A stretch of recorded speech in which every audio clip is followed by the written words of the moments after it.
এই যে শুকরিয়া আদায় করলাম, কার করলাম বাজান? এই তো আবার আওয়াজ বন্ধ হয়ে গেল। কার করলাম? আল্লাহ। আল্লাহ রাব্বুল আলামিন কুরআনুল হাকীমের মধ্যে বলেন, বান্দা তোমরা আমার শুকরিয়া আদায় করো,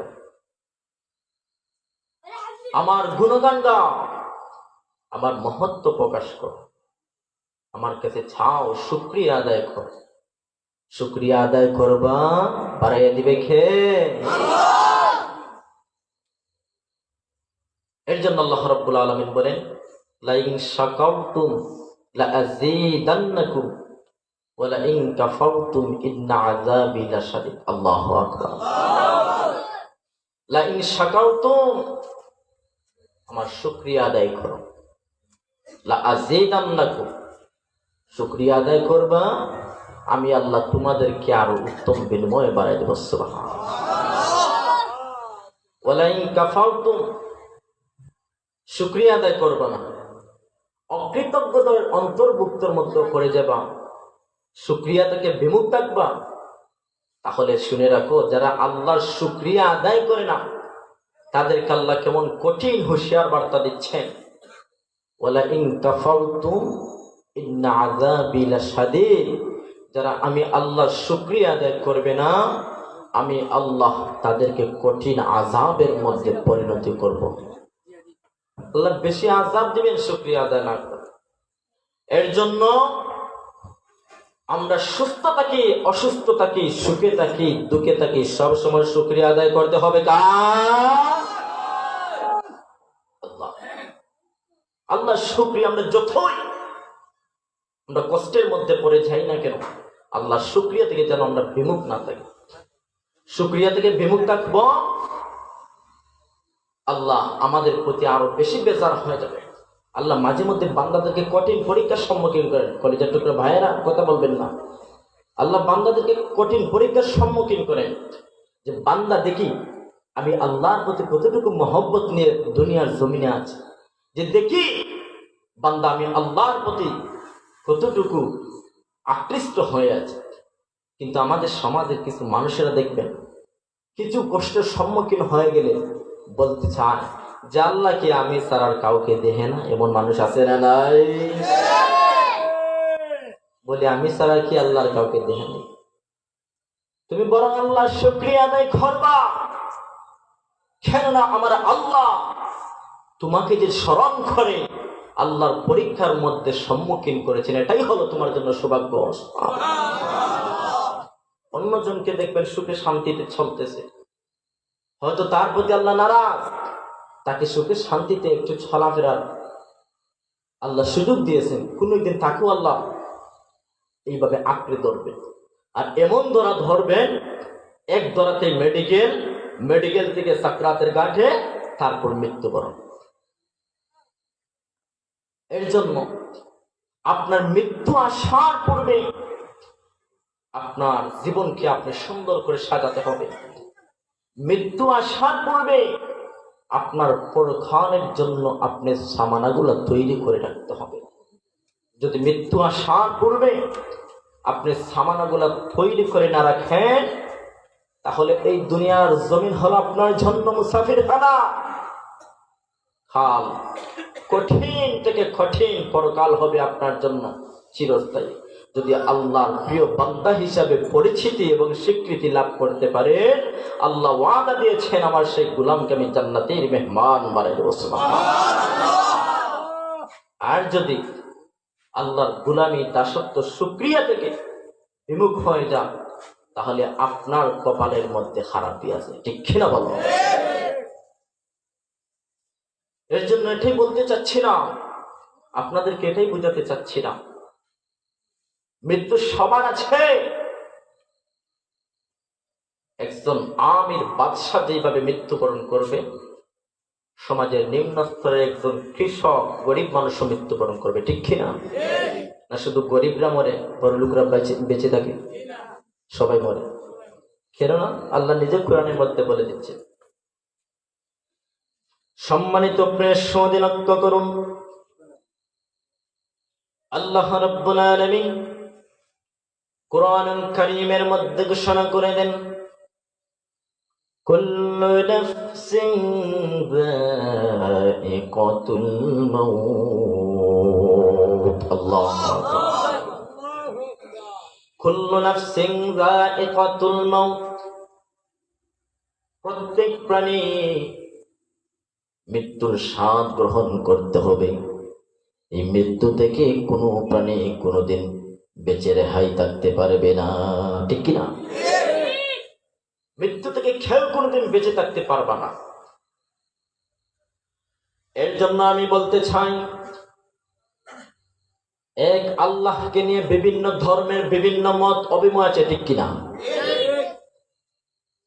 যারা আল্লাহর প্রতি ঈমান এনেছে, যারা আল্লাহকে বিশ্বাস করে ঈমান এনেছে, তারা বিশ্বাস করে, তারা সেই জবান দিয়ে স্বীকৃতি দেয়, সমস্যার উচ্চ আওয়াজে বলুন আমাদের রবকে। আমাদের রব হলেন আল্লাহ। এমনকি আমরা সেই বাক্য আমাদের পবিত্র জবান দিয়ে স্বীকৃতি দিয়ে থাকি, আমরা আল্লাহর গোলাম, আমরা আল্লাহর গোলাম এবং আমাদের পালন কর্তা, রিজিক দাতা, সৃষ্টিকর্তা। উচ্চ আওয়াজে বলুন কে?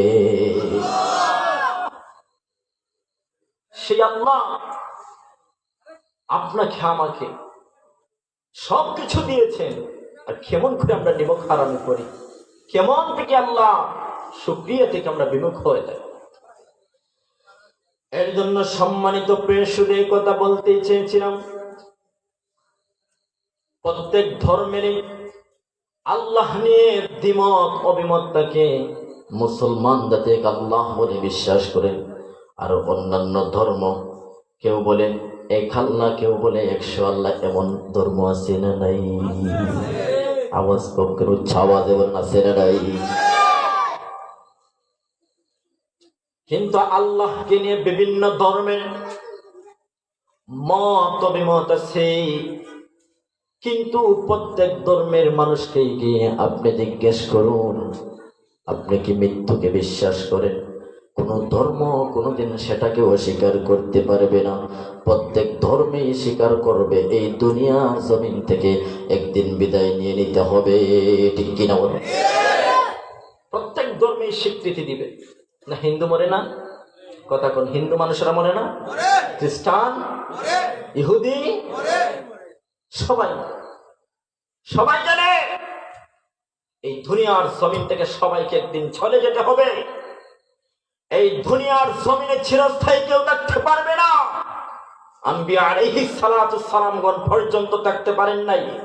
তুমি যতই সম্পদের বাহাদুরি করো, যতই সম্পদ থাকে না কেন, যতই বিত্তশালী থাকো না কেন, যত তুমি শিল্পপতি থাকো না কেন, যতই অহংকারিত করো না কেন, তুমি একদিন এই দুনিয়ার জমিন থেকে বিদায় নিয়ে 3.5 হাত অন্ধকার খবরে মাটির মধ্যে শুয়ে থাকতে হবে, ঠিক কিনা বলো?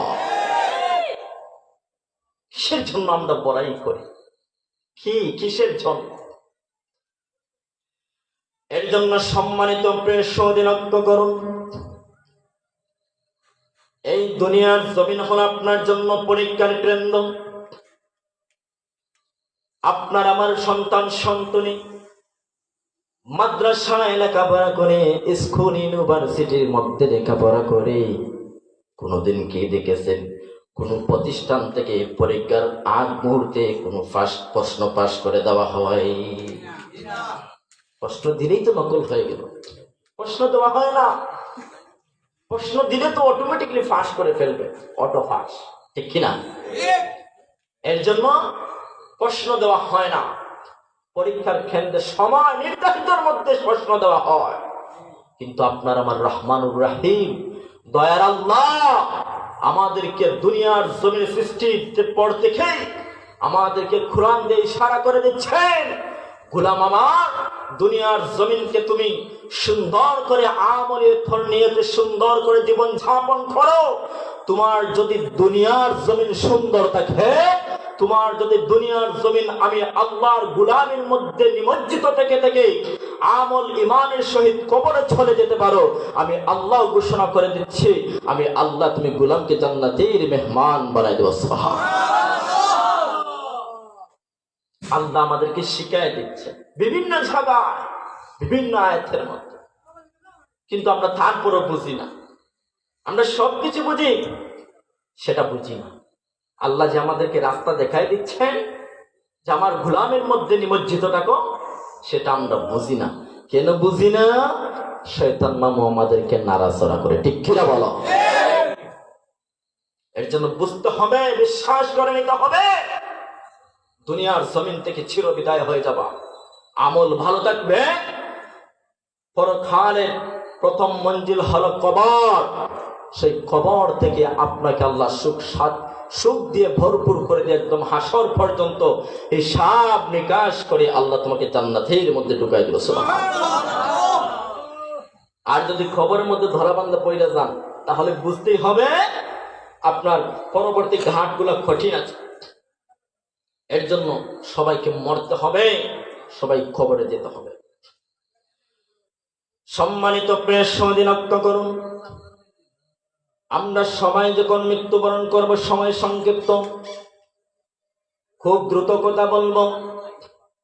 আমরা সবাই যখন মৃত্যুবরণ করব, মৃত্যুর পরবর্তী প্রথম ঘাট, প্রথম মঞ্জিল হলো আমাদের কবর।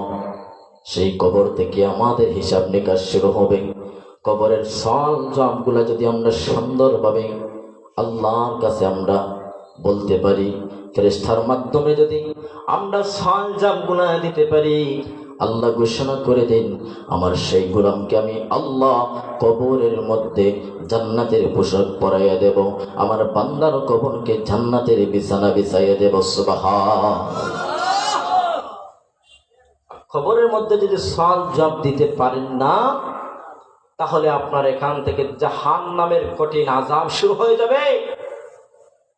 জাহান্নামের পোশাক আপনাকে পরিয়ে দেওয়া হবে, আগুনের বিছানা আপনার জন্য তৈরি থাকবে, সারাক্ষণ আপনার জন্য আযাব চলবে।